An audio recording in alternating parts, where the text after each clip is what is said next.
पढ़ाई करने बैठते हैं तो नींद आ जाती है, नींद नहीं भी आती है तो कुछ समझ में नहीं आता, समझ में भी आ जाता है तो याद नहीं रहता, याद करके जाते हैं तो परीक्षा में इतना डर जाते हैं कि सब भूल जाते हैं। अरे भाई, तुम आदमी हो या पजामा हो? ये वीडियो तुमने क्या सुनने के लिए खोला था कि तुमको कोई जड़ी बूटी बता देंगे कि ये घोल कर खा जाओ तो नींद नहीं आएगी, सब समझ में आ जाएगा, एग्जाम में टॉप कर लोगे। अगर सच में यही सब सोचकर वीडियो देख रहे हो तो बहुत बड़े बेवकूफ हो तुम। पहले तो मुझे ये बताओ कि क्या तुम मंदबुद्धि हो? अगर ऐसा है तो ये वीडियो तुम्हारे लिए नहीं है, फिर तुम आराम करो। लेकिन अगर सब कुछ सही है तुम्हारे दिमाग में तो फिर इतनी समस्याएं क्यों है तुमको? आज मैं तुमको ये सब नहीं बोलूंगा कि पढ़ाई करने का क्या फायदा होता है, अच्छा भविष्य बन जाता है, सब लोग तुम्हारे चरणों में गिर जाते हैं, तुम कलेक्टर बन जाओगे, क्योंकि मुझे मालूम है कि ये सब नहीं होगा। क्योंकि जिनके साथ ये सब होना है वो YouTube पर ये सर्च नहीं करते कि पढ़ाई करते समय नींद आती है, सुबह उठ नहीं पाते, पढ़ाई में मन नहीं लगता, पढ़ाई करने के बस की नहीं होती। वो लोग या तो YouTube चलाते ही नहीं, क्योंकि उनका पूरा समय या तो पढ़ाई में निकलता है या फिर वो YouTube पर कोई पढ़ाई का टॉपिक समझ रहे होते हैं। और यहाँ आप हो कि खुद की समस्याओं से ही नहीं निकल पा रहे, अपनी प्रॉब्लम का सोल्यूशन भी आपको दूसरों से ही चाहिए। आप खुद नहीं पढ़ पा रहे हो, आपको नींद आ रही है तो ये तुम्हारे अंदर की समस्या है ना।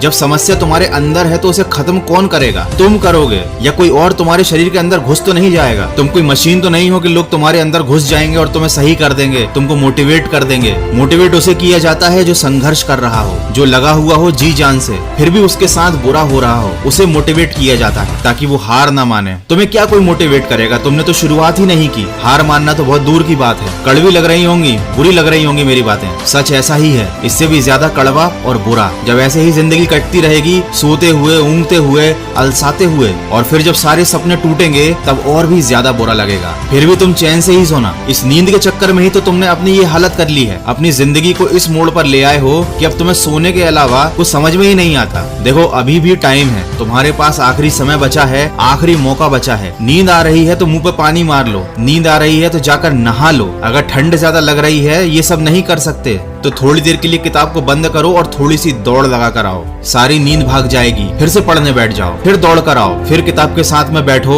फिर थोड़ा दौड़ो, फिर थोड़ा पढ़ो। जब थक जाओगे तो पढ़ाई भी हो जाएगी और रात में ऐसी नींद आएगी जो जिंदगी में कभी नहीं आई होगी। और दिल को सुकून भी होगा कि जितनी पढ़ाई करनी थी उतनी पढ़ाई भी हो गई। अरे ऐसा अफसोस करके क्यों सोना कि पढ़ाई करनी थी लेकिन पढ़ नहीं पाए, पढ़ने की बजाय सोने लग गए। इससे तो अच्छा है ऊपर वाला तरीका, आजमाओ, थोड़ी दौड़ लगाओ, थोड़ी पढ़ाई करो, क्योंकि मोटिवेशनल वीडियो सुनने से तुम्हारी नींद नहीं भागेगी। यहाँ तुमने अपना मोबाइल साइड में रखा और वहाँ तुम्हारी आंख बंद। बहुत से लोग बहाना बनाएंगे कि हम दौड़ भी नहीं सकते, तो भैया नाच लो थोड़ी देर, गाना गा लो, गाना बजा लो, 15 मिनट पढ़ाई करो, 5 मिनट नाचो, फिर 20 मिनट पढ़ाई करो, फिर 5 मिनट नाचो। क्या पता तुमको ऐसे ही पढ़ाई करने में मजा आने लगे। आज बहुत से लोग सोच रहे होंगे कि मन की आवाज वाले सर शायद पागल हो गए हैं। पागल नहीं हुआ हूँ, तुमको पागल होने से बचा रहा हूँ। तो जल्दी से वीडियो को बंद करो और जो बताया है वो कर